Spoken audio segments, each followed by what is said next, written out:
Says you are live. Okay, all right, cool. Hey, what's up, everybody? Welcome back to Cryptid and Paranormal Encounters. No, I'm sorry, Cryptid. I'm still in another name of another show. Cryptid and Paranormal Kingdom with Carlito and Tom. I'm currently having a little bit of difficulties getting Luke on camera. But I figured out a small way where he could see me, he could see the camera, and he could be on live as well, and y'all could see him. Because if not, I would only had him with just the voice. But I figured, I'll put my phone, call him through Messenger on my phone.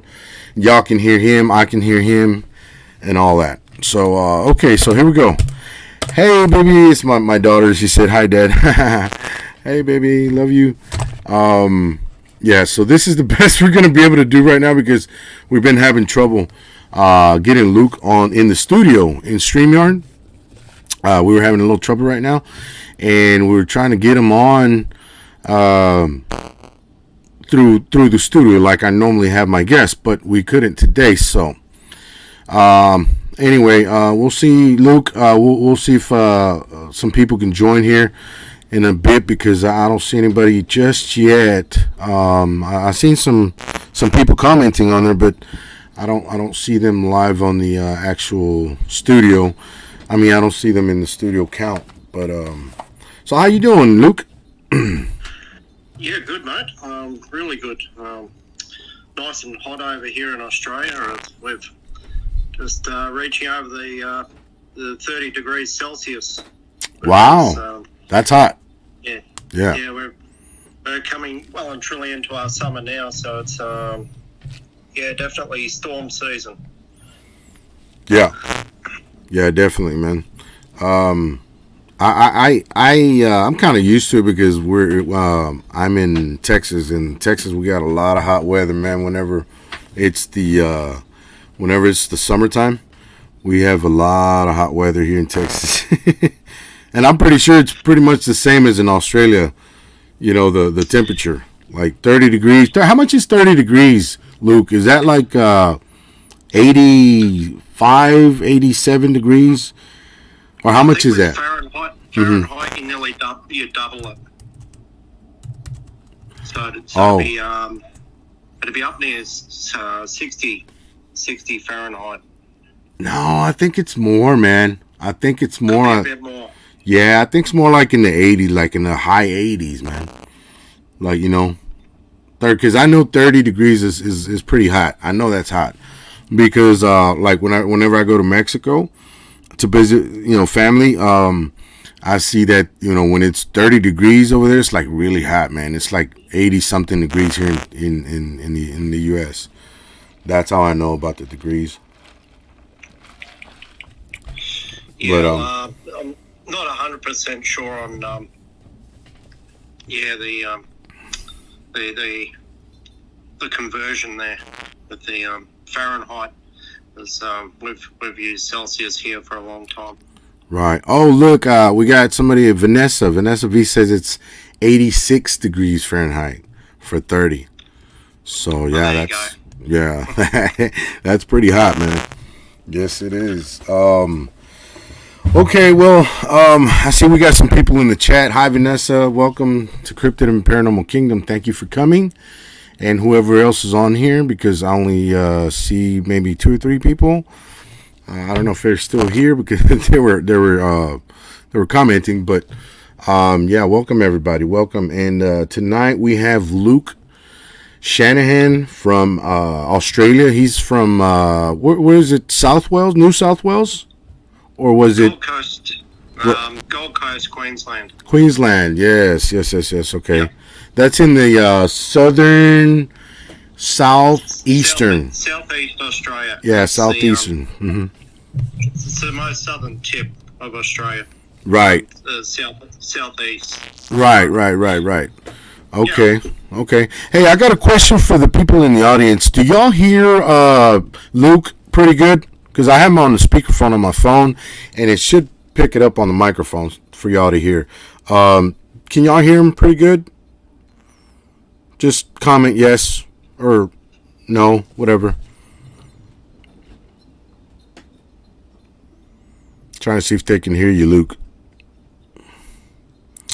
I think Vanessa put a thumbs up like that, so I'm guessing they can. Okay. All right, Luke. Well, I guess we'll go ahead and get the show started. Can you please start off with like a self intro on yourself? Like where you're from. Where you lived at. I mean, I know you're from Australia, but you might have lived in different places, and stuff like that. Maybe how old you are, and what got you into UFOs. All that stuff. Can you give us a little brief bio on yourself, bro? Yeah, sure, no worries. Okay. Yeah, so originally I was born in Melbourne, but raised in Bendigo, Victoria, which is central Victoria, bang smack in the middle. Okay. Yeah, so I lived there till I was about 16, and then my parents decided to move to the Gold Coast for a lifestyle change, and the weather is obviously a lot different and a lot better. It's quite very cold in the southern states, especially the bottom. Mm-hmm. And so you can hit zero a lot of the time there in the winter. So the difference is in Queensland, we're lucky to hit 5 or 6 degrees during our winters at the peak, and so the weather's a lot nicer up here, and hence the move. Mm-hmm. And my background, I became interested in ufology a bit later on in my life. First I started watching science fiction films when I was very young, and I loved them, and I got interested in the whole universe side of things, how the universe worked, what it was about, and then later on my curiosity kind of got the better of me, and I started wondering, what could be out there in the universe? Are we alone? The biggest question, right? People ask, and a lot of us are probably aware that we're not alone. Right. People want concrete proof, which is a bit unfortunate, because that goes back to all the science part of it, and it's hard to pull an alien out of the hat, so to speak, at will. But I think the evidence is quite overwhelming. And there's that many sightings, and let's just say 90% are fake. Well, if 10% are real, these things exist, and like Louis Elizondo says, who's operating them if we're not? Right. That's a really big question, and I wouldn't go so far as to say if they were going to be a threat, they would have done something already. They've probably got the technology to, wipe us off the face of the planet at will. Right. If they want. So obviously, we're still here, so they're not extremely hostile. Yeah, that is true. That is right. The thing that really grabs my attention in my research is how these particular craft have been spotted over military bases, and the scary thing is I've heard a lot of stories where they've shut off actual missiles, shut them down, and if they have the ability to do that, well, what else have they got the ability to do? Right. And not only nuclear facilities with missiles, also nuclear power plants as well. They seem to be, how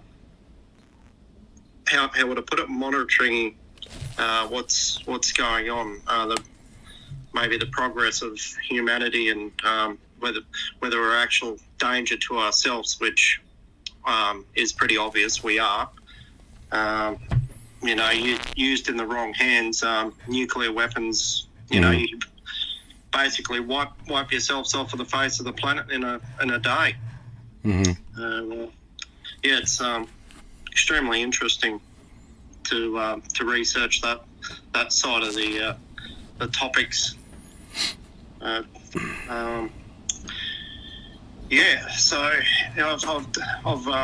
I've been a researcher into it for about 10 years at least, quite heavily, and I've done not only research in ufology, astrophysics, space,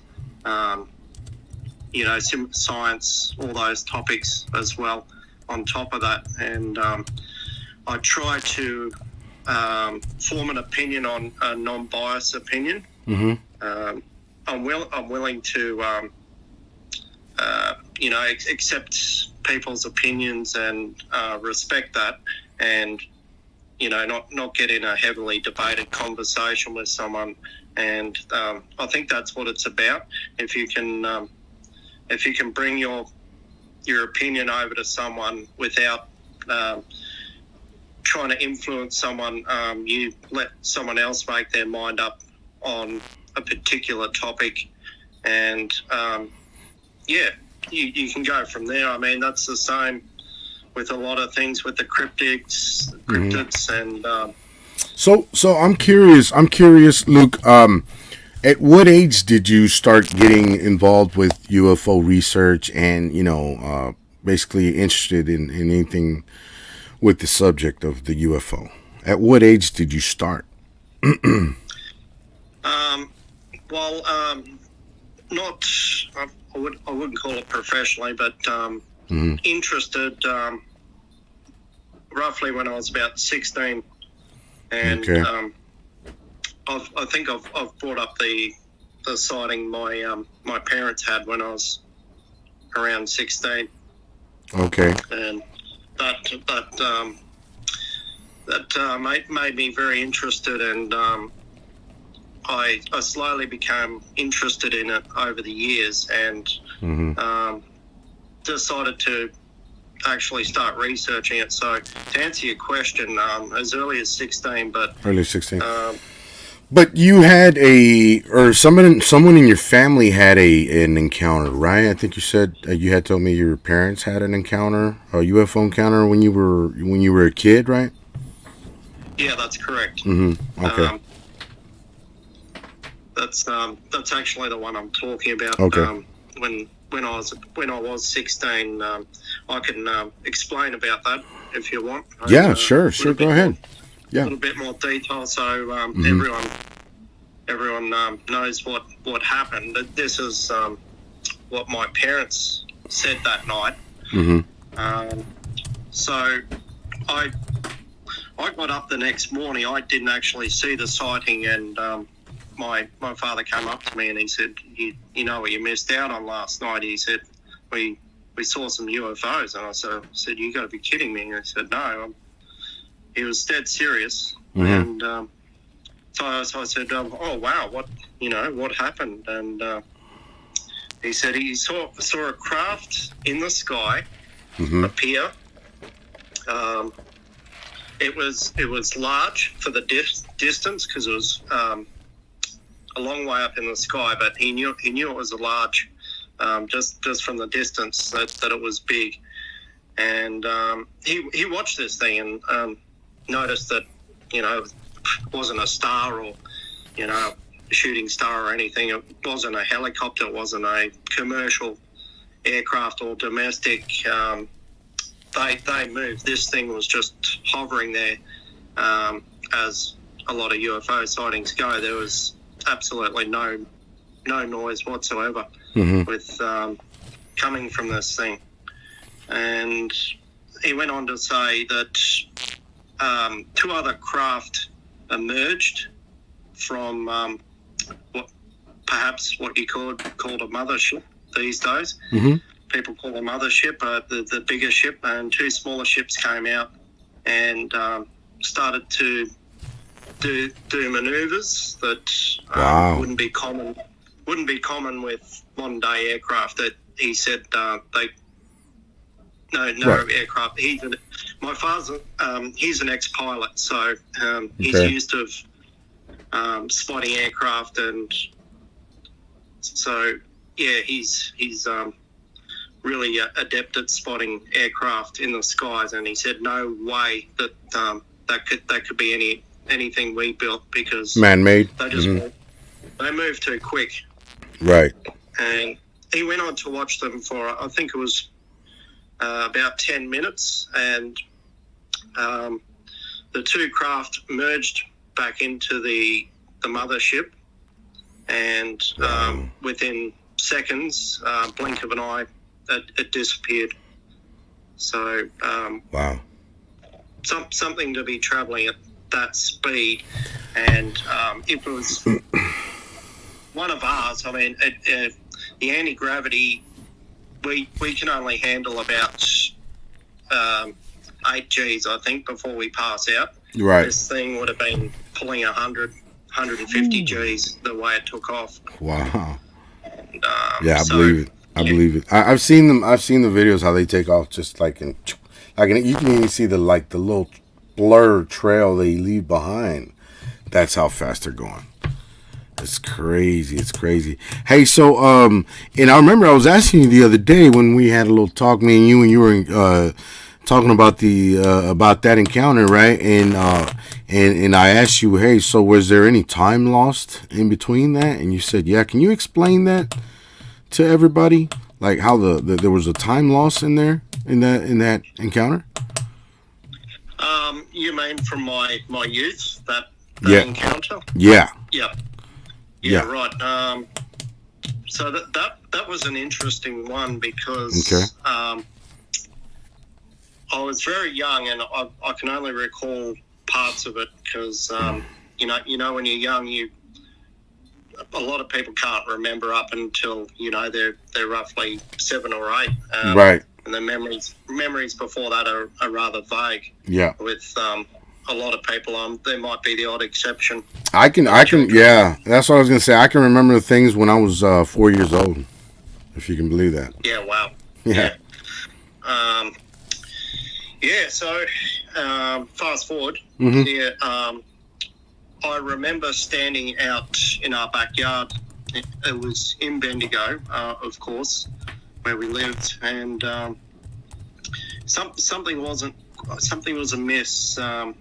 I didn't know how I got outside to start with, because it was kind of like I was in a trance, and what I was seeing in my surroundings, in what I thought visually, didn't make sense. And like I said to you earlier when we spoke, it just doesn't make sense. Like something was being put into your head, but what was actually going on, I'm not sure. That's very familiar with abduction cases. Okay. That you get, these beings will put something in your head to make you think you're looking at something else, or it's something else completely to what is actually happening. Now, I can't 100% say that it was an abduction, but I don't know. I'm very, very curious. I haven't quite had the guts to go in and get hypnosis for it. Right. As yet, but I'm highly considering it, because I want answers. I want to know what actually happened. And yes, it can be traumatic for a lot of people, but yeah, it's either that or I die wondering what happened that day. Right. So I'll let the viewers know. That'll be a thing I can share, especially with other people in my group and other groups that are experiencers. Right.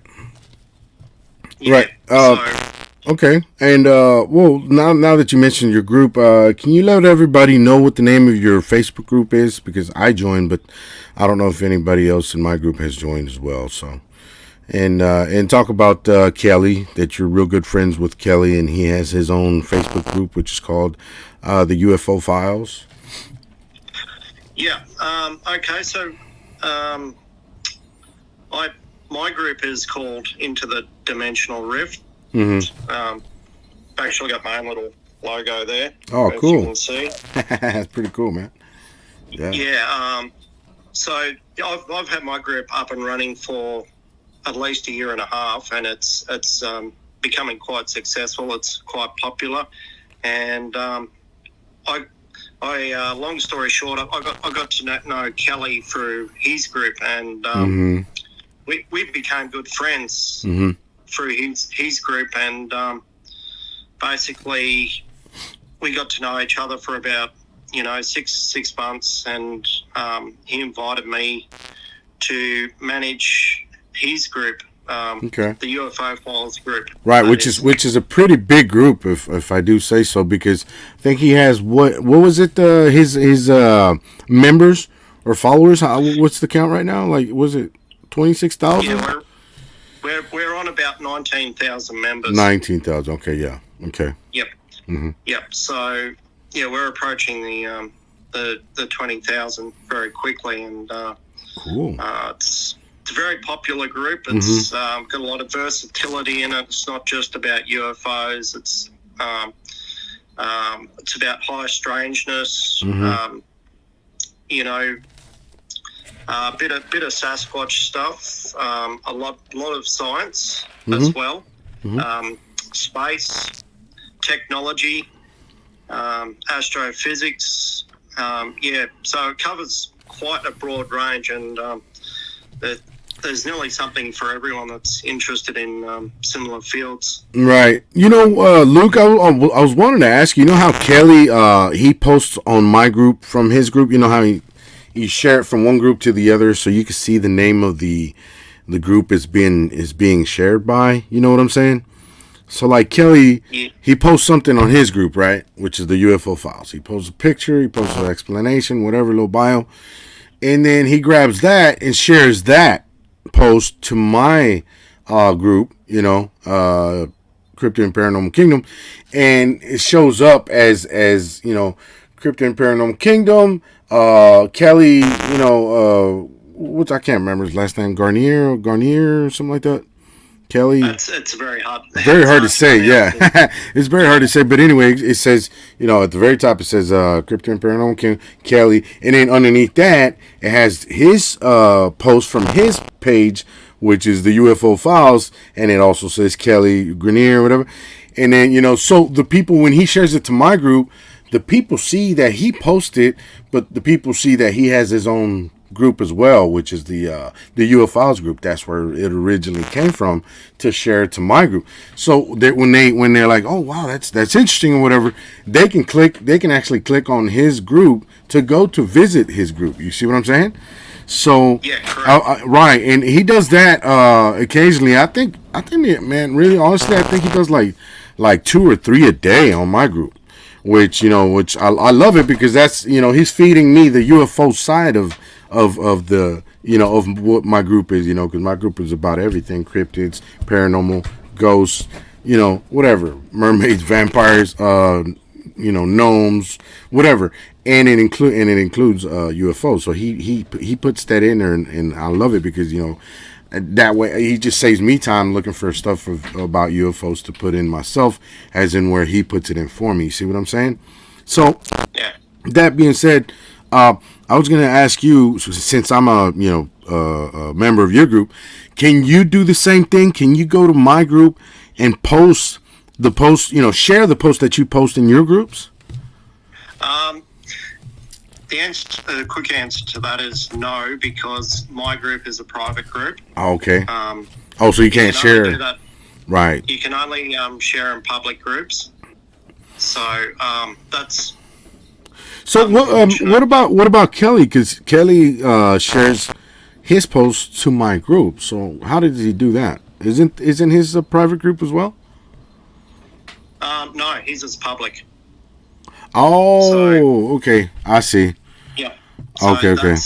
That's you can share public to public, public to private, but not private to public. If you can follow that, yeah, it's a bit tricky, but that's the way it works. And unfortunately, because of private groups, I found that later on I wanted to start sharing, and I've gone, well, where's the share button here? And no, I couldn't do it. So. Right. Okay, so the only way you could do it is if you're in my group and share that same post to my group, directly to my group, right? Instead of sharing it from your group, right? Is that right? Yeah. Okay. Yeah. Okay. Yeah. Well, the reason I was saying, Luke, because that way, if you post from your group to my group, people can check out your group as well, and then go check it out, and then go join and look at all your posts. You know what I mean? Yeah. Well, what I can actually do, I can share my my group link with you. That's what I can share. Okay. I should be able to do that because I did it in Kelly. I did it with Kelly. Okay. And then you can pin that to your group, and I can do the same with you. Okay. All right. 2-4. I just want to take a little quick pause to explain to B Moss that's in here.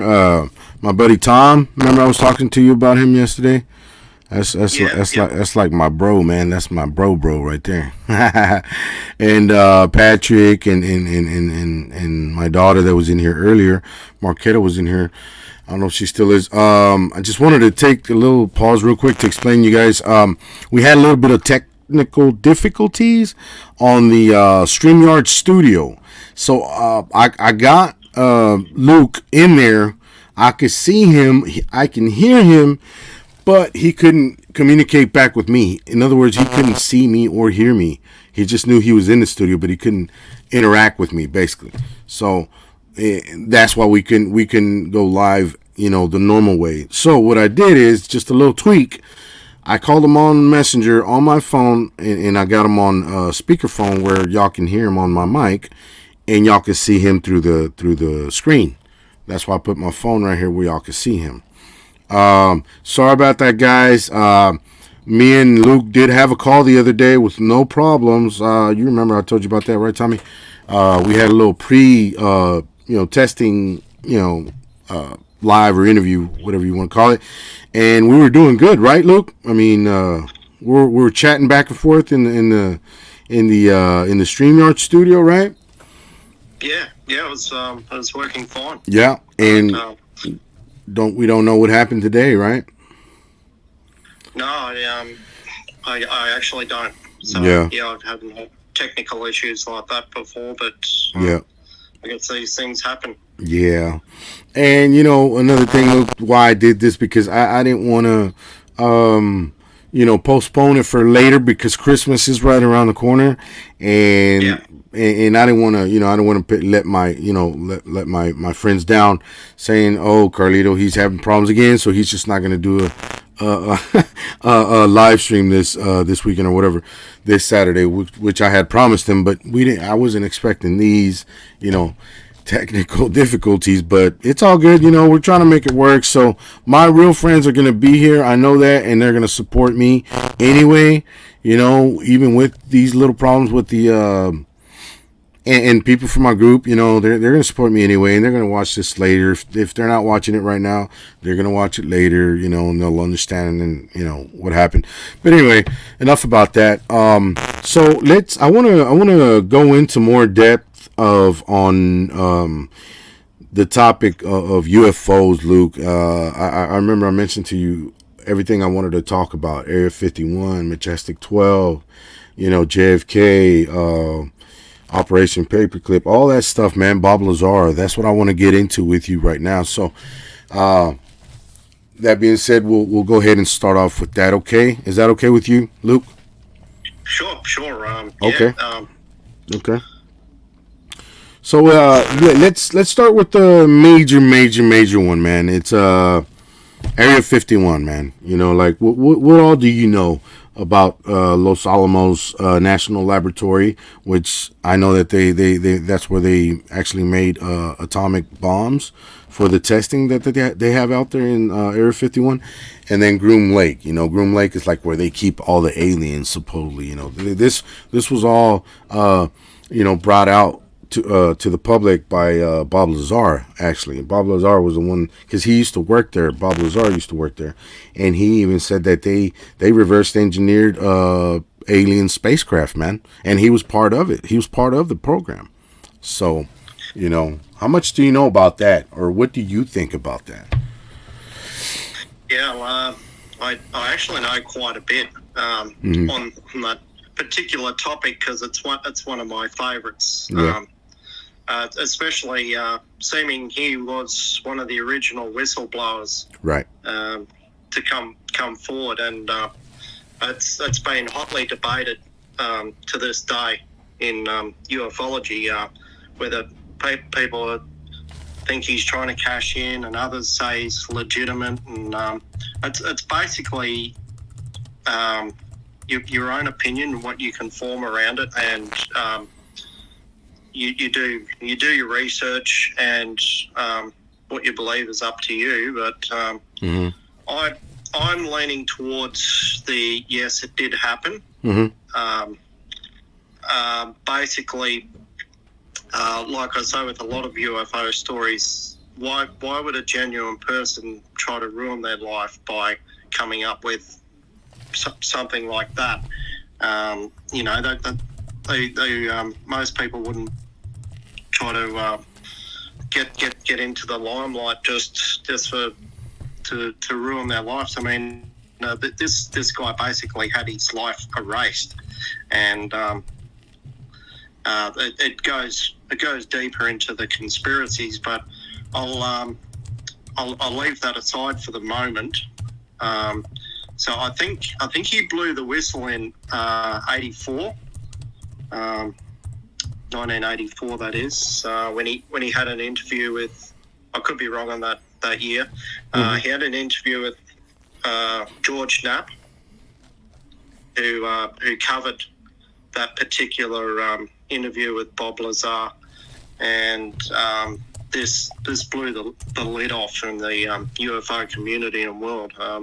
It was it hit the news headlines, and it's probably still one of the biggest debated topics in ufology today. But my reasons for believing Robert or Bob is that he knew a lot with how these systems operated, and I'll go into that in a minute.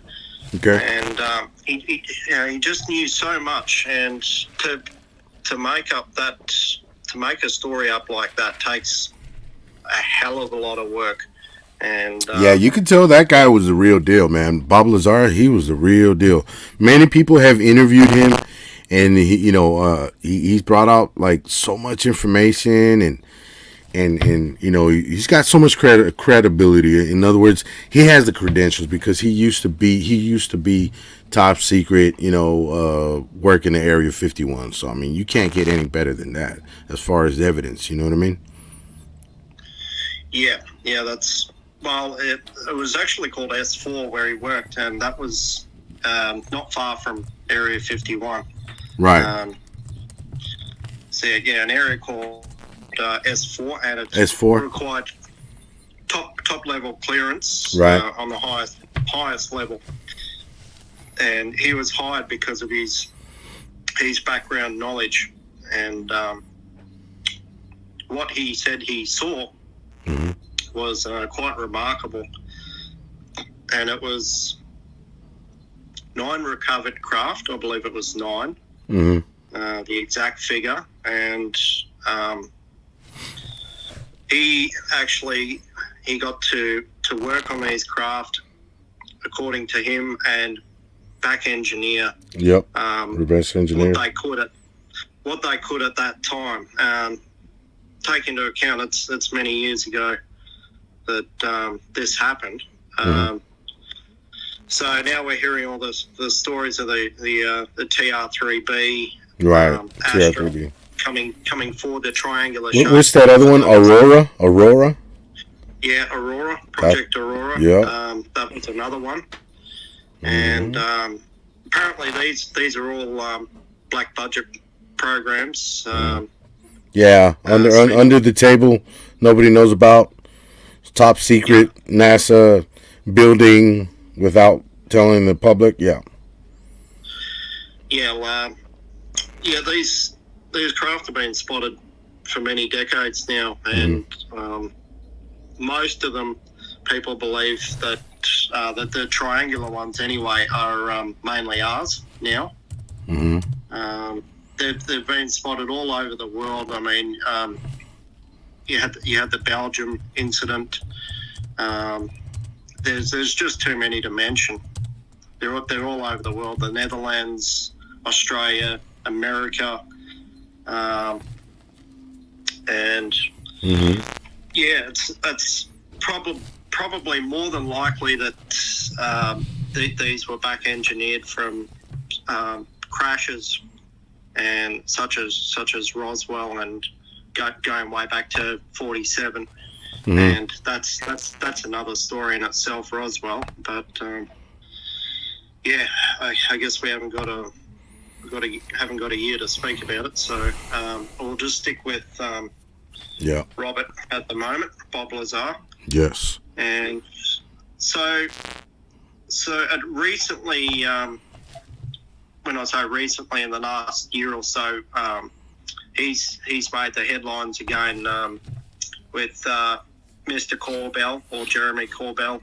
Mm-hmm. He did a documentary on Bob, Area 51, and for those that haven't seen it, it's very interesting, so I recommend you see it and base your opinions on that, because it's not often that Bob will come out and do something like that. Mm-hmm.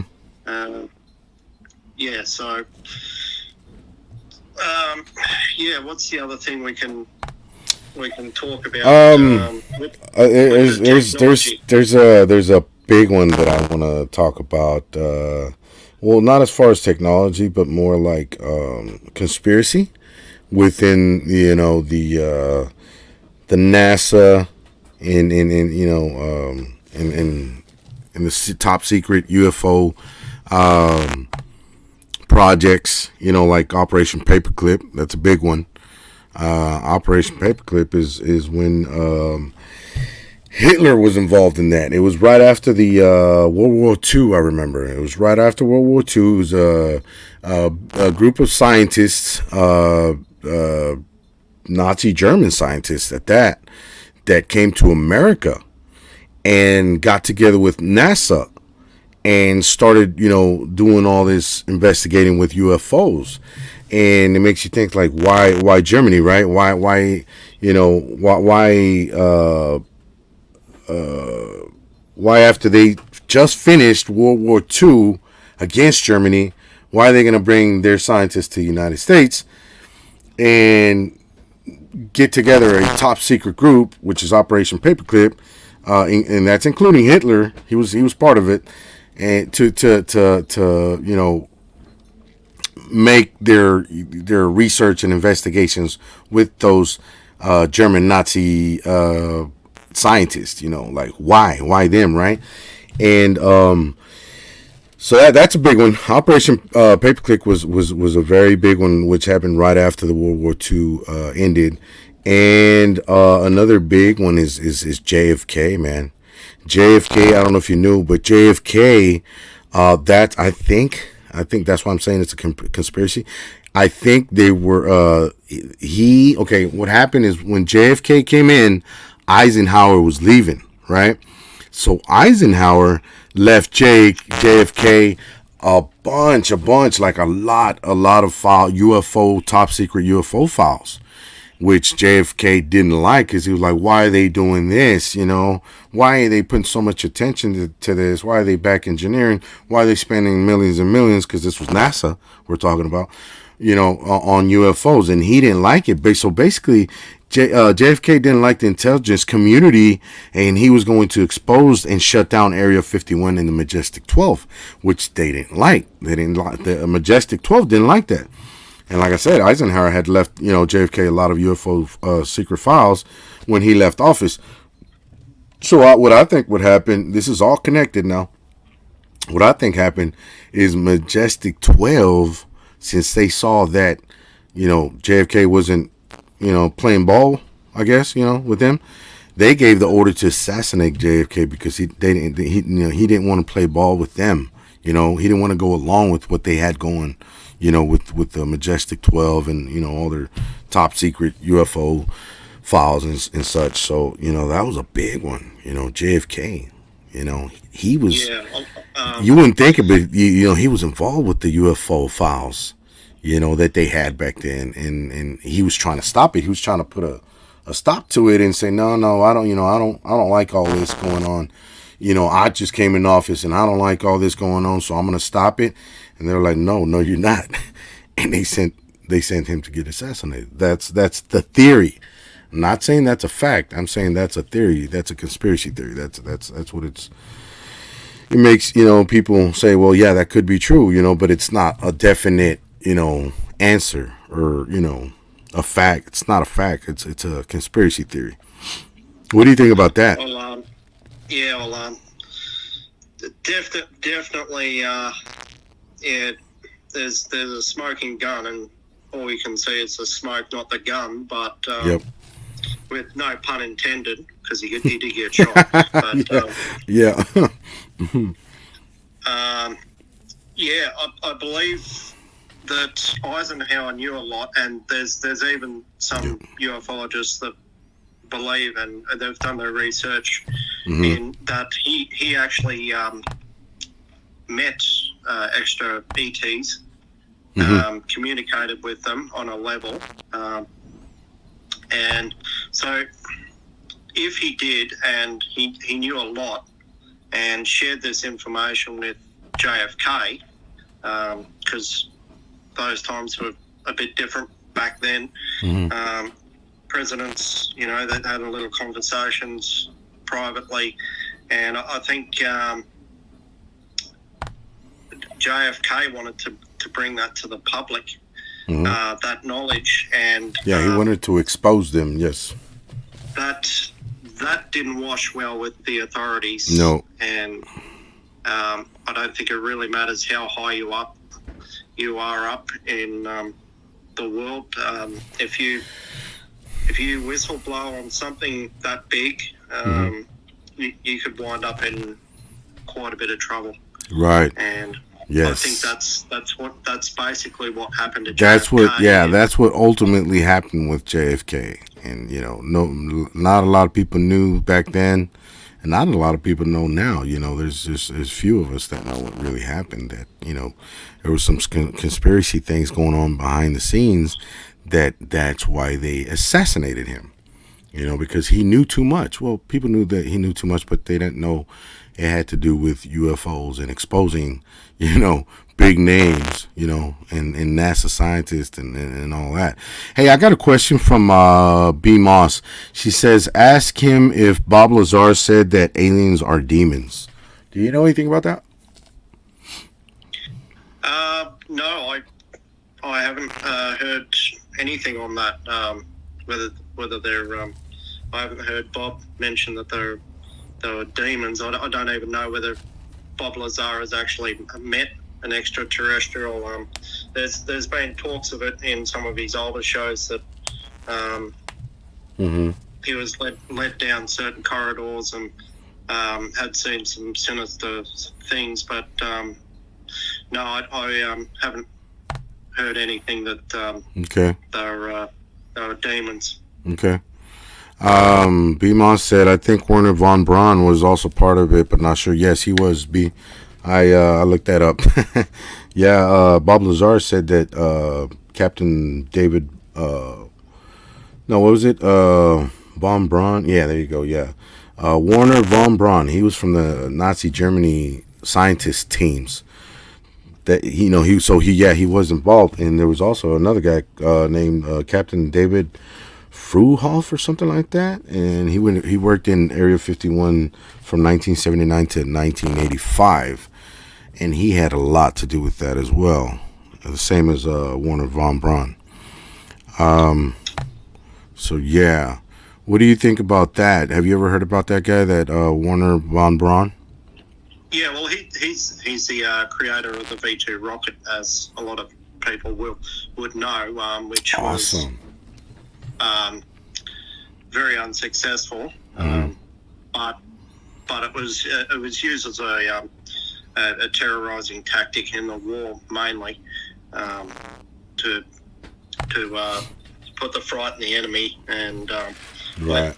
let people know that they actually had rockets that could travel that amount of distance. But yeah, he's the engineer behind the V2. Mm-hmm.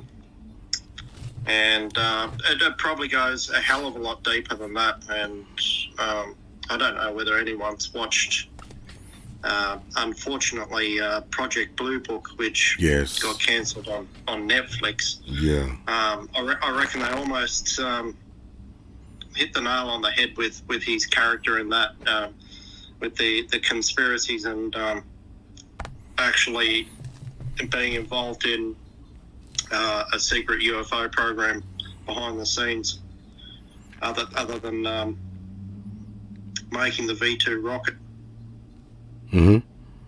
which could have been used as a type of cover. Mm-hmm.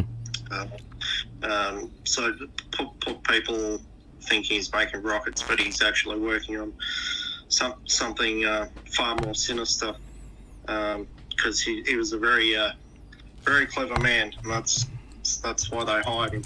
To anyway, yeah. So that's the history on that. I don't know whether he was involved in other projects.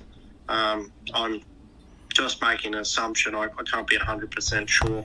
Right. So that's just based on my opinion. I could be wrong, but I think there was something far deeper going on. Yeah, I mean that's a really, really, really deep rabbit hole right there. That you have to be careful, how deep you go, because if you do go very deep, as far even us as researchers, they will come look for you, man. You know what I mean? And if you expose all that, that's why we're just touching like the top of the iceberg right now. You know what I mean? We're just basically touching on what many people know already, and some don't. So that's why I brought it out. But there is that rabbit hole is very deep, and if you do get too close to it, to the to exposing the truth, then yeah, they will come visit you, man. And you know who I mean by they. So Yeah. there's a couple of podcasters that gotten real close to exposing lots of truths, and they've come after them. I know one that he does UFO. I don't know if you ever seen him. His name is Tyler on Secure Team 10. He has a very successful channel on YouTube. His name is Tyler. Yeah, Secure Team 10. Yeah, they went after him, man. They went after him, and he came back a whole new man. They went after him. He was so close to exposing so much stuff. They didn't like it. They started sending him messages and warnings. And all of a sudden, he got sick for like a year. He took off from his successful show. He took off, and everybody like, what happened to him? Is he okay? Whatever, blah, blah, blah. Did they get to him? Did they off him? What? And he, all of a sudden, he came back out of nowhere. He's like, hey, guys, I'm back, this and that, blah, blah, blah. And everybody like real happy or whatever. But at the same time, they were all, concerned or afraid for his safety. You know what I mean? But you could tell by his demeanor when he came back that he was a completely different guy, man. I guess they briefed them up and said, hey, you can only say this, you can only say that, don't say this, don't say that, whatever, and he came back, a whole different man. And, he still talks about UFOs, but not as deep as he used to.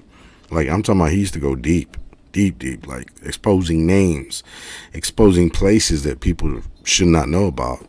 Antarctica being one of them. Antarctica is like a big hotspot for UFO researching, UFO eyewitness, all that. Like what I mean. But only top secret or military people are the ones that have access to visit Antarctica. You know that, right, Luke?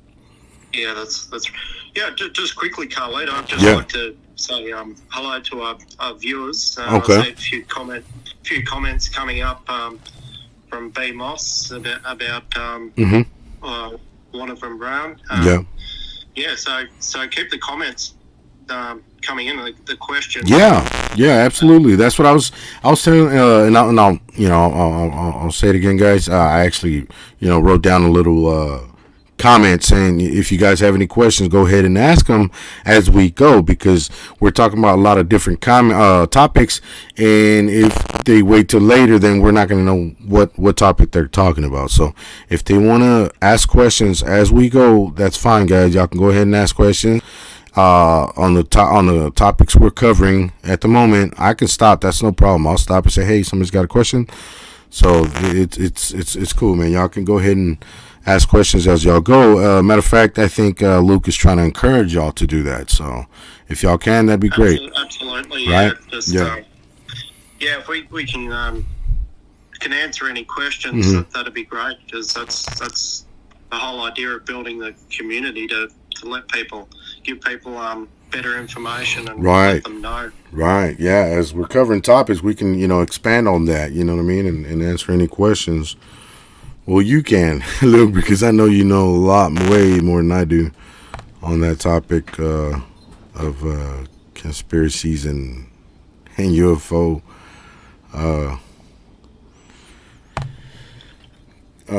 topic and answers. Hey, what's up, Tommy? I'd like to say hi to everybody that's here tonight. Luke, Marvin. Hey, Marvin, what's up, brother?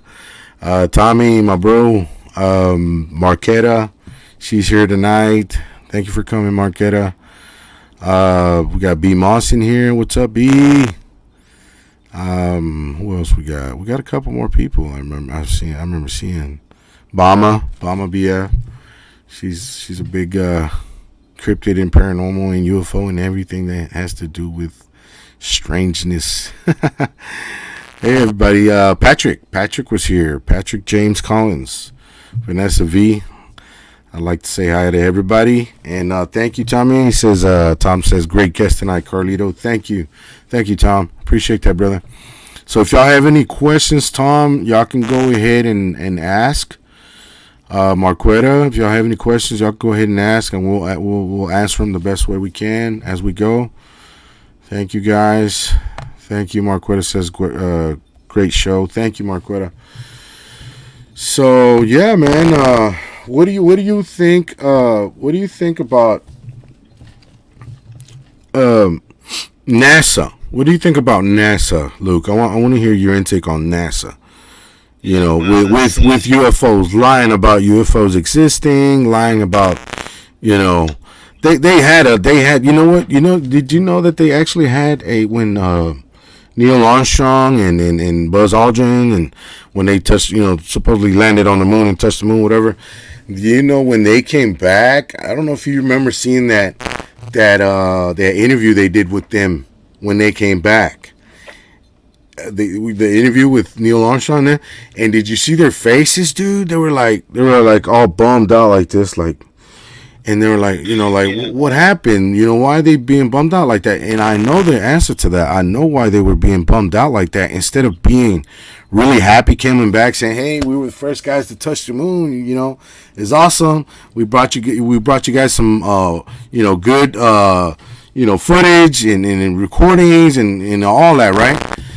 Even a piece of rock moon or something. They could have did that, but they didn't. You know why? Because they actually had a UFO encounter while they were up there. And when they tried to tell, NASA that, they were like, "Oh no, you can't talk about that. You can't talk about what you saw up there. You can't do that." So when they came back, they actually briefed them before they went into the conference room, or the interview room, national TV or whatever. They actually briefed them, and they said, "You can't talk about this. You can't talk about that. Don't mention you saw this. Don't mention you saw that. None of that." So when they came out to the public to make the actual press conference, they were like bummed out, like, "Damn, dude, we can't tell the people what we saw. We can't tell the people the truth. We gotta lie to the people. These guys are telling us that we gotta lie about everything." So that's why they were so bummed out on that interview. I don't know if any of y'all seen that interview where they're like really bummed out. Yeah, we just had a Marquetta, I think. Marquetta? Mm-hmm. Yeah. Yeah, she said there's a city. Yeah, she said there's a city there. There's I don't know if she was talking about Antarctica or she was talking about the moon, because the moon. we're covering everything pretty fast tonight. Yeah, so the moon. So all right, let's cover NASA first. Okay. I'll get back to that question in a second. Okay. So basically, yes, NASA's known what's gone on for many years, Mm-hmm. and the only good explanation would be that obviously they're hiding what's going on to not cause mass hysteria through the public. Right. And have you noticed that they say they lost the tapes they had when they went to the moon? Yes. That's another red flag right there, bro. That's another big red flag right there. How are you going to lose the most iconic, thing NASA had to offer, which is, going to the moon? How are you going to lose all those tapes? Doesn't make sense. Doesn't add up. That's garbage. Yeah. Because everyone has backups. Yes. Especially the government. Yes. It's a nonsense story. Mm-hmm. They'd have backups, and it's just a cover story to mislead the public, disinformation, misinformation, whatever you want to call it. And it's been going on for years.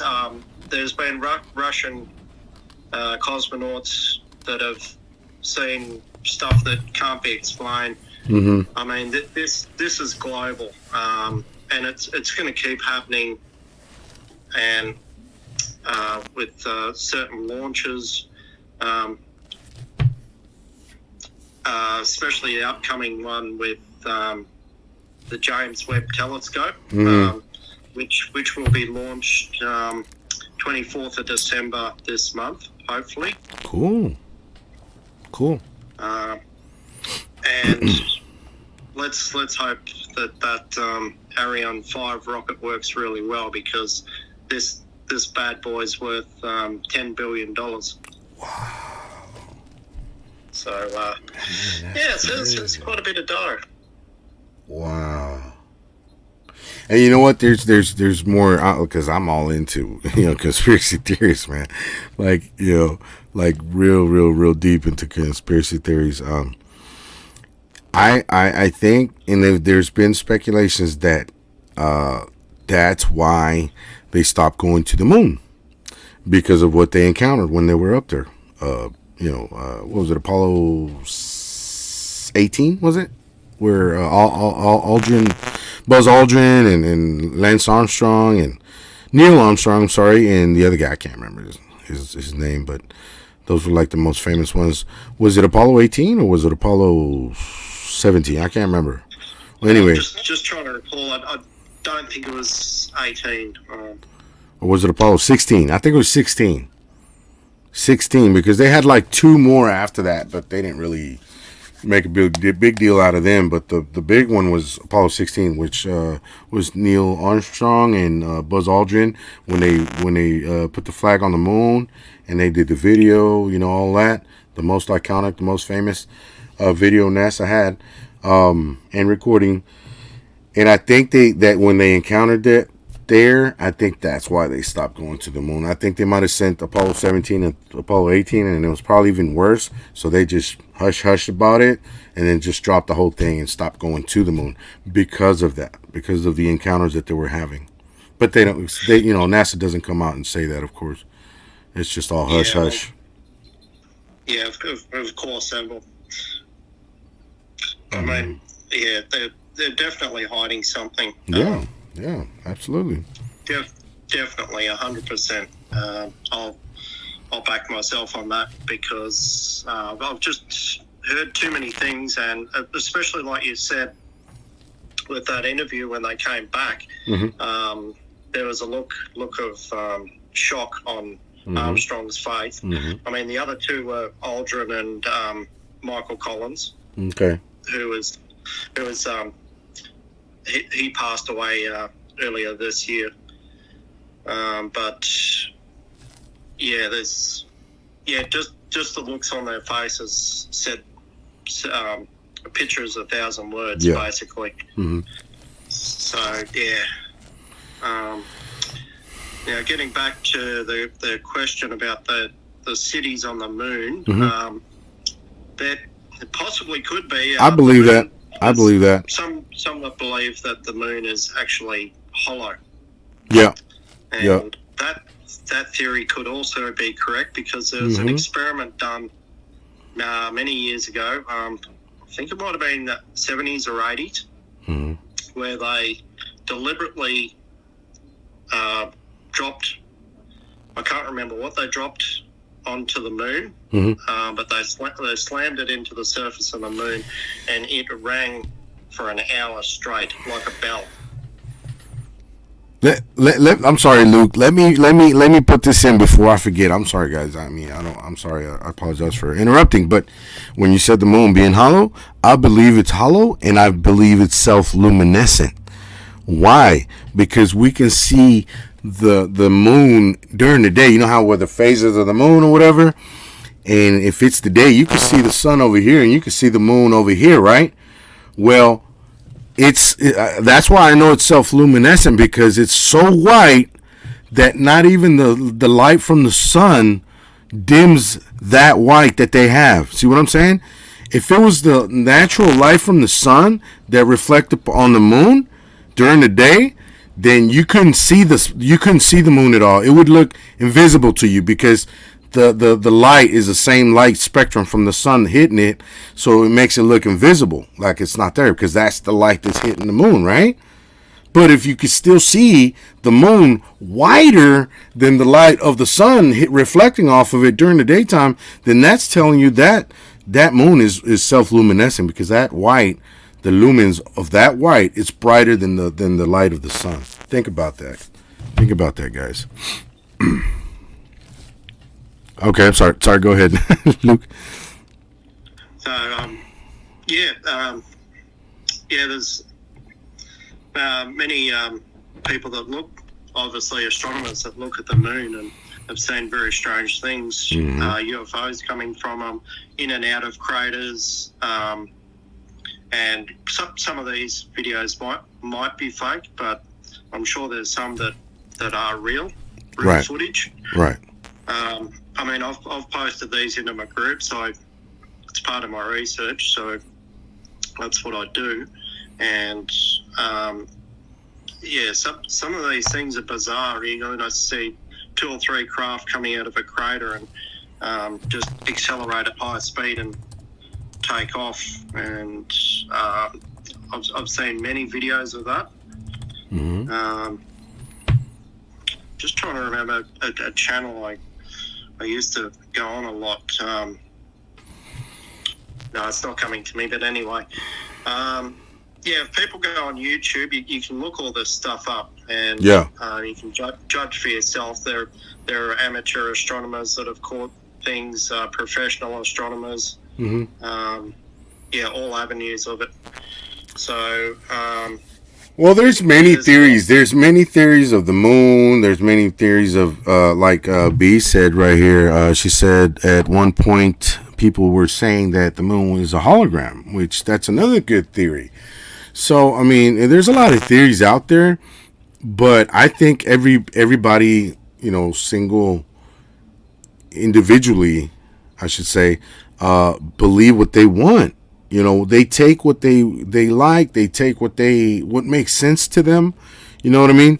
They'll be like, you know what? Yeah, that makes sense. So yeah, I believe that theory. You know what I mean? Where other people be like, no, that don't make sense to me. No, I'm not buying it. It's BS, whatever. But it's every individual's point of view. You know what I mean? B also, she was asking Luke, do you believe that they really landed on the moon? Yes. Okay. So you believe that's my answer. Yeah. I could go into details, but I've been in many debates. I'm just going to go with yes. Okay. Yes, they did. Okay.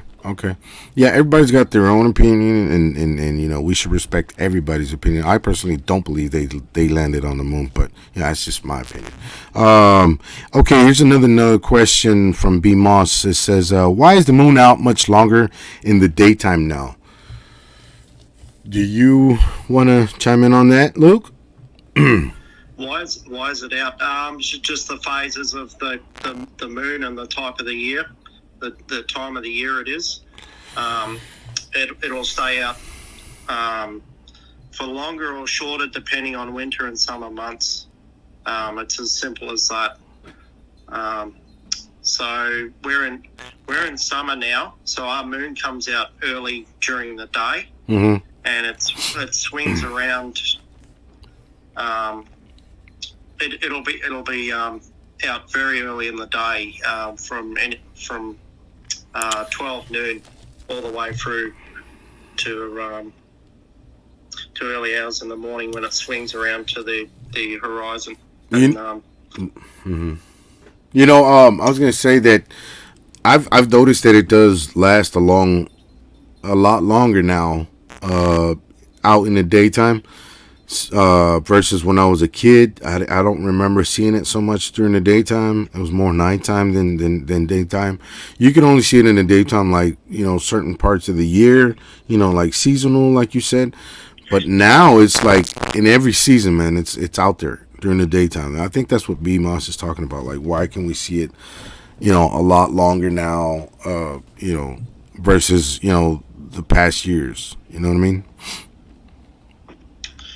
Yeah, well, unless I'm not sure on that. Unless you're paying far more attention to the moon because you're actually watching it, or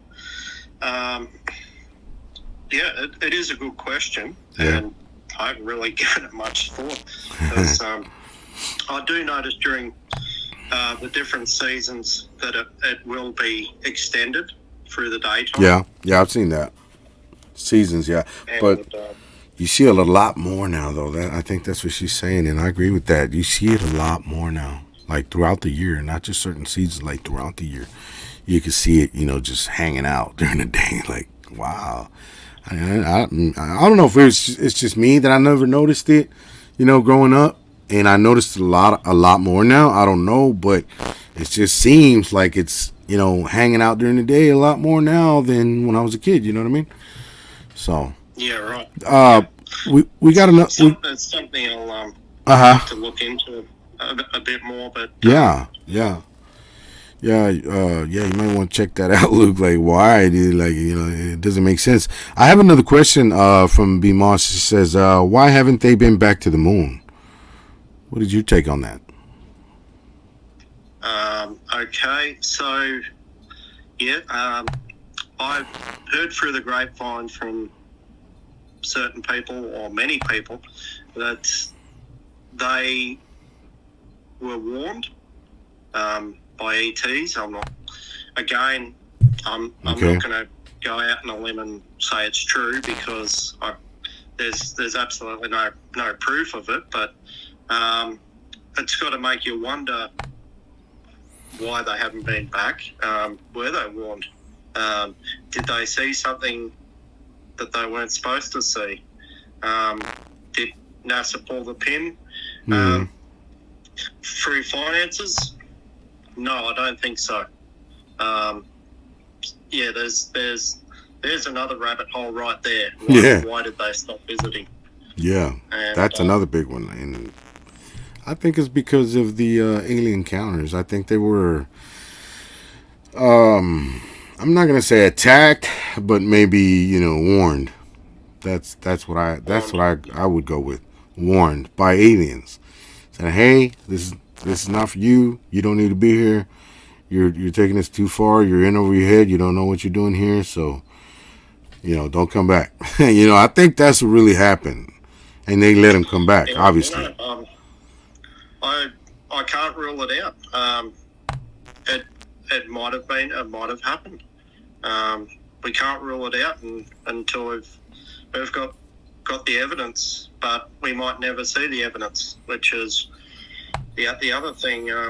But it does seem bizarre that they just stopped all of a sudden. And I'll say it again, I don't think it was due to the budget. Right. Which they blamed it on the budget, lack of finances and that. No, they got trillions and trillions in dollar NASA, man. That's why I like to call them never a straight answer. NASA. Yeah, that's quite a common one. Yeah, they got a few more, but I can't remember right now. But yeah, man. So that's crazy. What the government is hiding, right? With with NASA, because that's basically government. And I don't think they're gonna bring out, because a lot of people were expecting a disclosure this year. As a matter of fact, I think it was back in May, I believe. And a lot of people said no, they're not bringing no disclosure out. Some people said they already brought it out before May. I just don't see it happening though, man. I really don't think the government that has been hiding all that information since way back in the 40s or 50s, since Roswell, since all that, I don't think they're gonna come out and say, yeah, y'all were right, we've been hiding this from y'all for over 70 years. I don't think they're gonna admit to that. Whether people know about it already or have a good idea that that's what's going on, and they're not going to openly come out and say, yeah, y'all right, we are hiding, we've been hiding it from y'all.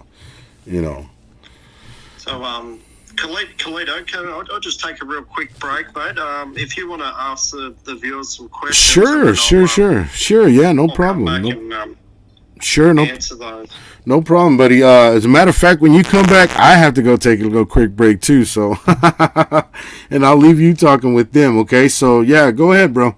Go ahead. I'll talk to them. Yeah. Okay. I won't be long. Okay. Sure. No problem, man. Hey guys. So you that are watching, what is y'all's opinion about what we've been talking about NASA, about the moon? I know a couple of y'all said about the moon, that people said that it's hollow, but what is y'all's opinion on that? Like, B, what is that? What is your opinion on that, B? Like, do you think it's hollow or not? I know that's a theory, but what do you think? And do you think, because for what I've known and what I've researched, the moon and the sun are actually closer to us than what they tell us. They tell us the moon is 666, no, that's the sun, 666 billion miles away from us. It's not. It's a lot closer. And the moon, same thing. They tell us it's, I don't know how many thousand miles or something, and it's not. It's a lot closer, way closer. So, what do y'all think about that? Okay, Tom says, some say the moon is just a reflection of the Earth. I don't think it is, Tom. I think it's, like I mentioned before, I think it's self-luminescent, and I think it's more of a satellite. Yeah, that's a big one. Take your time to take it in. Take your time to take it in. Yeah, I think it's a satellite, like a actual, I don't know, alien satellite or something. But yeah, it's hollow and there is something inside. So I believe that's to be a satellite that they're using to keep an eye on Earth. That's why it goes around the Earth. That's why it's so close. I think it's a satellite for the UFOs to get their intel from, and their ships that we see here on Earth normally come from the moon and to the moon and back, or from the moon here and back. And I think they take information from the Earth back to them. And I think that it's like a big station, like a big, space station, you can say. And they're keeping track of us. That's what I think the moon is. And it's self-luminescent because, like I said before, I don't know if you were here, Tom, when I said it, the moon is too bright, even during the day, where you can see the white during the day. So it's not the reflection of the sun. It's not the light reflection of the sun. If it was a light reflection of the sun, say you have the moon right here, and you got the sun over here, and the sun is shining its light to it during the daytime, we can't see it because how we can't see the sun, it glares us, whatever. So if the sun was shining its sunshine to the moon to illuminate it, then it would be invisible to us. See what I'm saying? Just like anything else out in space, if the sun shines on it, it's going to be invisible to us. But if that moon is whiter than the light of the sun, which is yellowish, and the moon, you can see it during the day and it looks super white, kind of like LED white. Well, that's telling you that it has a self-luminescent light, which is brighter than the light of the sun, where you can still see it during the day. That's my theory. That's just my personal theory. I've never heard that anywhere else. That's what I just came up with. I have heard that, self-luminescent, yeah, for the moon, but not the theory I just gave y'all about that it's not from the sun. It's self-luminescent because it's so white that you can still see it even with the sunshine. Yeah, I was just telling Luke about what I think about the moon, man. That it's pretty much a satellite, man. Alien made or whatever you want to call it. Interdimensional, whatever, but extraterrestrial, whatever. But I think it's like a satellite, man. And I think it's there to orbit the Earth and keep track of us, Earth. For who? I don't know. For some type of alien form. That's what I believe. Well, I'll be right back. Luke, can you tell us explain to us a little bit more on what you think about the moon? I'll be right back. 2 minutes, man. Okay? Yep, you're right. All right, cool, man. Thank you. Or tell us what you think about the moon, like the theory that I gave. All right, the moon, yeah. All right, well, basically, it's actually quite reflective with its surface. There is actually another moon in our solar system that's more reflective than our own moon, and I think that's Europa, one of Jupiter's moons. They give it certain levels, and I think Europa, due to its surface being ice, is highly reflective. You could almost kind of compare it to an ice mirror, and that gives off the lumens or luminosity. Our moon is actually less luminous than Europa, which is pretty fascinating. But basically, it's not a reflection of the Earth. It's a reflection of the sun shining off its surface. And as far as I know, I've done a lot of astronomy. So that's the documentaries I've seen. And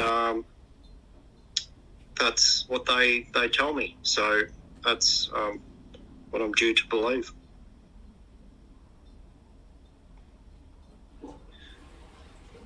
So any of the viewers got any other questions about any other topics?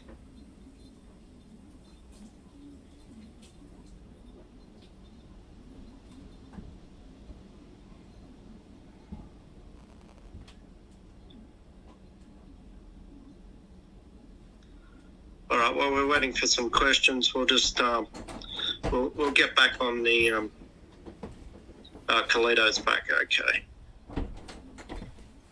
Yeah, I'm back. Coming back. He's back. Yes, I'm back. So yeah, Kaledo, we'll just do another a 10-minute Q&A, and I reckon how about we start winding it up? Yeah, that sounds good. Sounds good, man.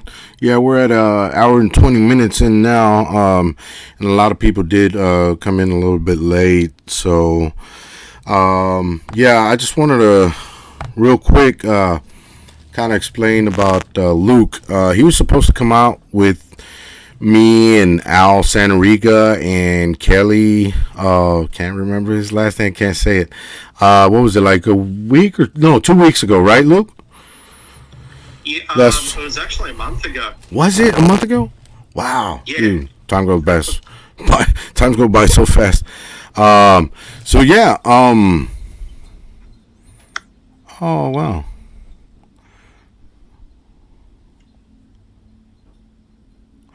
Oh, we had Vanessa V back. She said I thought they were going back sometime soon. I guess she was saying the moon. And then we had my daughter come back again. She said, "Dad, I've got internet again." Her Wi-Fi was kind of giving her problems too. Okay, yeah. That's correct. The Artemis project will be in the next few years. They are going back, so that's. Oh, wow. That's correct. That's going to be a big one. Yeah. And NASA is working with SpaceX on that project. It's my daughter. I love you too, baby. Yeah, man. Because I missed a couple of when I was gone. Missed a couple of comments here, and so yeah, that's Tom. Yeah. So yeah. I was telling everybody, that we were supposed to have you, Luke, a month ago. Yeah, you're right, a month ago.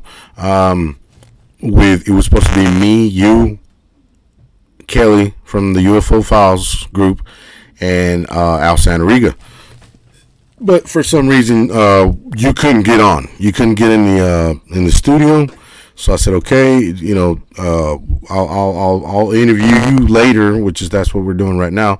But we had a little bit of technical difficulties, and that's why we're basically doing what we can with with the phone. It's the first time I've ever done this, Luke, but just didn't want to disappoint. You know what I mean?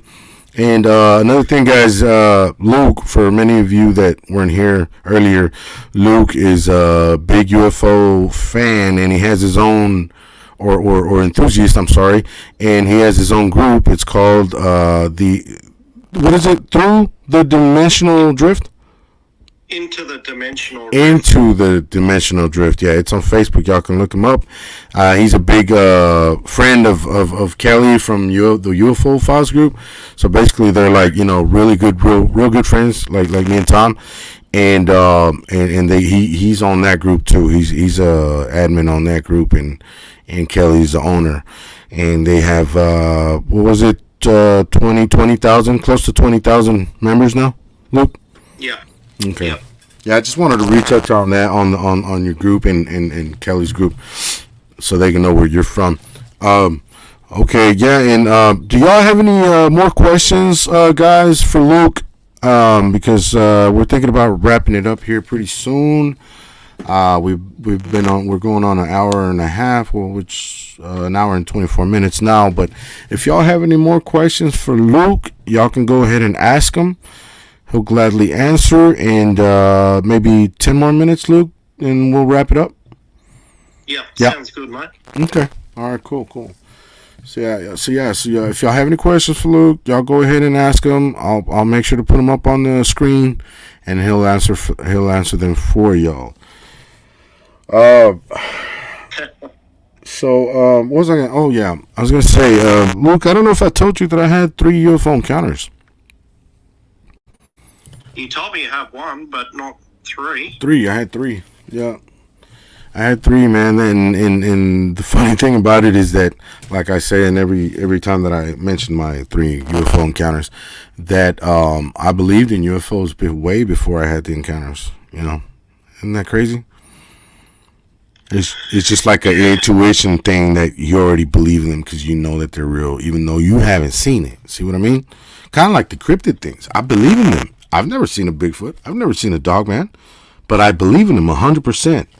Why? Because all the information that's been gathered from them, and so many encounters and so many eyewitnesses, and you're like, so many people can't be lying, man. They can't be lying.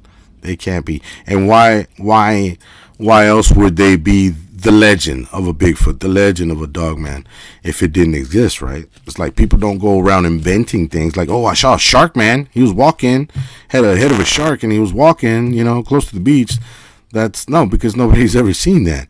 But the Bigfoot makes sense because it's a hairy, ape-like, human-like creature out in the woods.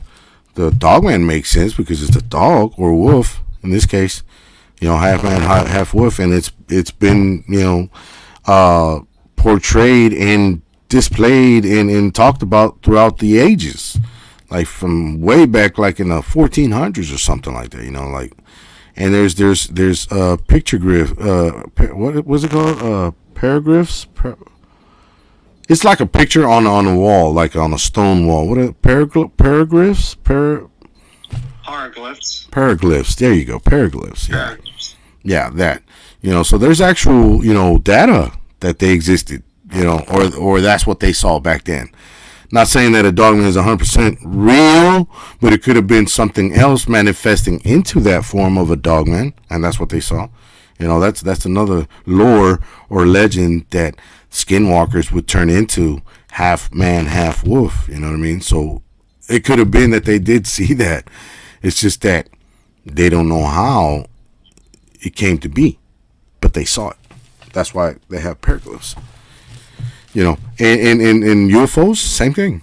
You've seen UFOs like even in like Bible paintings, like Bible, what is it called? Holy paintings or whatever. Like when they paint, God, they put God. There's that very famous one with the UFO in the back, and it's even got like starlight coming out of it. You know what I mean? And that that's real. And when I was young, I remember I started looking into all that, and I was like, damn, dude, that is real, because just the same way as I say, they can't all be lying. The people talking about UFOs or cryptids or whatever, they can't all be lying. Same way I say we can't be the only ones in the universe. See what I'm saying?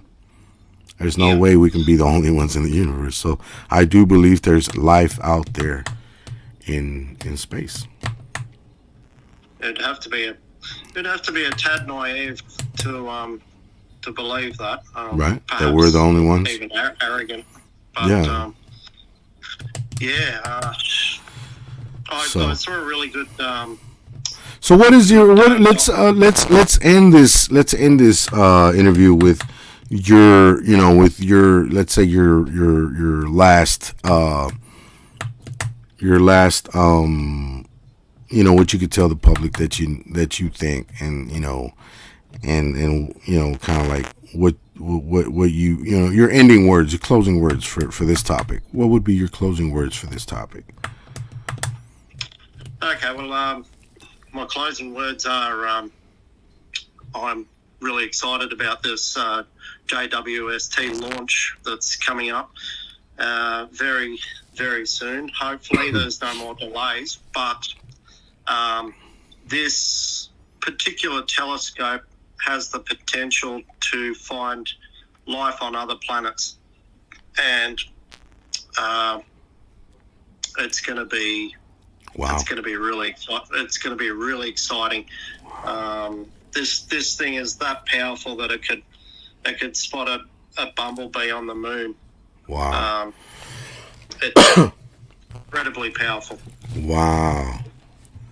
That's awesome. So, I like that. So what they're basically going to look for on exoplanets is artificial light, which the JWST can do. It can actually pick up in the infrared spectrum, and it can pick up on artificial light. So that's what they'll be hunting for, and I can't wait. And hopefully everything runs smoothly, because this will be absolutely groundbreaking. Yeah, man, absolutely. And then that rocket that you're saying that they're thinking about launching, man, that's awesome too. I didn't even know about that. Yeah, I'm going to try to do a live feed in our groups. Yeah. It's scheduled for the 24th. Mm-hmm. And I've got several good channels I can use and run that through that will do the live stream. Mm-hmm. For those that don't know the YouTube channel Space Centric, he covers SpaceX and a lot of rocket launches and that. So that's a channel I'd recommend. SpaceX in the news. SpaceX, yeah, that's a new one too, right? SpaceX. What do you think about SpaceX? I think it's fabulous. It's given NASA a whole new run for its money, and now we're getting all these companies jumping on a board. You got Branson, you got Blue Origin really hasn't done too much. So yeah, I've just been following Elon Musk and SpaceX. Yeah, man. That's that. I've been looking at that. I'm like, damn, that looks too awesome to be real. You know, I really can't believe my eyes when I see those spaceships landing forward, like backwards or whatever. Like, you know, they're coming this way and then they turn around and they land like this. Yeah, they do a belly flop and then come in and land. I still can't believe that's real, man. I don't. It's real. Yeah, that's what they say. Yeah, but man, that's crazy. But yeah, it's awesome though. So, it's great news. SpaceX. Yeah, the other news, just quickly collated, is SpaceX's SN20 with its Booster 4 rocket is due before Christmas to do its orbital launch before Christmas. So we're waiting with bated breath for that one too. Wow, before Christmas. So what day do you think they might do that? They haven't got a date at the moment, but I'm hoping it will be before Christmas. Wow, that's cool. That's awesome, man. That is awesome. I hadn't even heard about that till today with you. But okay. Well, all right. I guess we can go ahead and wrap it up because I didn't see any more questions, Luke. So, but yeah. Thank you very much for being here tonight, Luke. Man, I really appreciate it. You know, under the circumstances, you know, with the damn what is it, StreamYard or whatever, or if it's Facebook or if it's YouTube. Somebody mentioned that. That everything got a reset or an update, and that's why they're messing up right now on the lives, whether it be Facebook or YouTube or StreamYard. Yeah, matter of fact, yesterday I was on B's live. B-Mon, she had a live last night, and it was going crazy, dude. It was freezing up. It had lines going everywhere like that, and all this other stuff, man. I was like, wow, that's crazy. I've never seen it, you know, look so bad like that. You know what I mean? And I think that has to do with what somebody mentioned. I think it was Bama BF mentioned that you know, that they had an update problem right now, and that's why they were all acting funny, whatever. And oh look, Bama says Trump's Space Force. I think it's been around for a while. Yeah, I think it has, didn't it? I don't know. It hasn't really been talked about lately since Trump left office, but I remember when Trump was in office, they they used to talk a lot about the Space Force, like a army type thing for the space. I don't know. I don't know. I mean, and would we really have a chance to fight anything from outer space if they wanted to come and attack us? I don't think we would. I really don't. And I think if they, like you mentioned at the very, very beginning, Luke, if they wanted to attack us, they would have done so already. So I don't think they want to attack us because we made it this long, So I don't think they want to attack us. They would have attacked us already. They just come in and out, like, just to get information and take cows for experiments and humans for experiments, and then bring them back and erase their memory. That's what I've. Yeah. I think a lot of them are off-world researchers, and they just come in and do their experiments and take off again. Yeah. Yep. But there's probably other ETs with other agendas, and that's a story for another time. Yeah. Yeah. I mean, we could really like take hours and hours and hours, talking about all the UFOs. That's a never-ending topic. But we did what we could today with the time we had today. We're on an hour and 30. I think that's plenty to not keep people here so long or whatever, because it is kind of late, especially I don't know about you in Australia, but here's 10 o'clock now. So, but it was great. It was great, man. Our little talk we had and our information we got out, and hopefully somebody learned something new. That's what it's all about. You know what I mean? And like Tom always says, my good buddy Tom is like, and it's true. That's why, and I agree. Me and him and maybe a couple other people, we really don't care about how many people watch our groups. We're going to get our information out. We're going to get our point across. We're going to get what we want out. We're going to get the truth out. As much as we can gather and put out there, we're going to put it out, the truth. Whether people like it or not or whatever, but I mean, we're going to get out. We're going to get the truth out no matter what. And whether it be 2 people watching, whether it be 100 people watching, we don't care. That doesn't matter to us. We do this for love of the topics, cryptid, UFOs, mermaids, whatever, vampires, whatever. And we do it for the love of the topic that we try to bring the truth out. So, like my good buddy Tom says. Just from Bama there, BF. Space Force has been out for a while. I agree. I think it's been out for a very long time. Mm-hmm. Perhaps even 3 decades or more. So, yeah, and that's a good. She said. She also said, I think it was his way of letting us know things are going on up there. See what I'm saying? And yeah, that is true. That was Trump's way of letting us know that there is, in fact, some things going on up there, and that's why he was having a Space Force, group started or whatever. That is true. That makes a lot of sense. Thank you, Bama. I really appreciate that comment. And she says, good show. Thank you. Good show. Good night, everyone. And Merry Christmas to y'all. Yes. Thank you, Bama. Merry Christmas to you too. And everyone in the chat, as a matter of fact, because if we don't see y'all from here to Christmas, then, Merry Christmas and Happy New Year.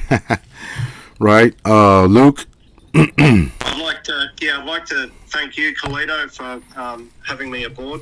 Yeah, and, man, absolutely. All of our viewers for tuning in and the questions. Keep them coming. Hopefully, we can answer them to as best as we can for you. And we look forward to doing some more chats in the future. Yeah, absolutely, man. Hopefully, we get this result with this little, problem resolved with your connection and the going into the studio right, like we normally do, and then we can have another show. You know what I mean? Another interview, and I would like for next time for it to be you and Kelly, together, like we originally had planned. You know what I mean? yeah, it'd be great to have all of Yeah. us in there Mm-hmm. for the chat. Yeah, sure would. Mm-hmm. Yeah, and maybe I can have another couple of hosts, maybe Al Santoriga again or something, or maybe Tom, if he would like to join. The conversation. That the more people, the merrier. You know what I mean? Because Absolutely. it is a big topic, UFOs and conspiracies, like we talked tonight. So, well, all right, man. That being said, I want to thank you too, Luke, for being here tonight, man. Thank you very much. It was a pleasure having you. And look forward to seeing you again, buddy. Okay, doing another show. I'm thinking it's gonna be after the New Year's, after sometime next year, early next year. We can set something up with me, you, and Kelly, and my guys. You know what I mean? Yeah, that'd be great. Yeah, yeah. Alrighty. All right, well, all right, folks. Well, everyone have a great Christmas and stay safe. And Yes. goes for you too, Kalita, and everyone else watching. Thank you, man. Thank you. Yes. You have a great Christmas too, Luke. Christmas and New Year's, man. Your New Year's is actually before my New Year's. Oh man, I envy you for that. Because you're like a day ahead of us, right? Yeah, we are. Yeah. So okay. Well, all right, man. Thank you very much for being here tonight, brother. I really appreciate you. Peace out to everybody in the chat. Thank you for coming. Thank you for sticking around to the last minute. Thank you, everybody. We'll see you next time. Thank you, Tommy. Good night. Good night, everybody. We'll see y'all next time, man. All right. All right. All right. All right, Luke. Thank you, man. Later. All right, brother. Yep. Thank you. Bye. Bye. Bye. Okay. Good night, everybody. Thank you for hanging out. Seen a few of you are still there. Thank you, Vanessa. Thank you very much. Who else? Bama. I know Bama's on there. Vanessa, thank you. Y'all have a good night, guys. And sorry for the the mishap on the screen thing on the StreamYard little window thing, but it's never happened to me before. It's the first time, but I kind of worked with it because the guy is from Australia, so you can't really be too picky about that when you got somebody from Australia. So because of the internet, basically. So all right, guys. Well, I'll see y'all next week. I'm hoping to do a little Christmas special. I've talked to a few of my buddies, and we're hoping to do. It's a surprise. I can't tell y'all what it is and who's gonna be on there, but they know already. So we're hoping to see y'all maybe a day or two before Christmas to do a little Christmas special. We're gonna be talking about witches, brujas. So I'll see y'all sometime next week. I'll announce whenever we're gonna have the live. I'll put it on my group and other groups as well, and we'll let y'all know when we're coming back. Okay. Thank you, everybody, and good night. Thank you, guys. Peace out. Bye-bye.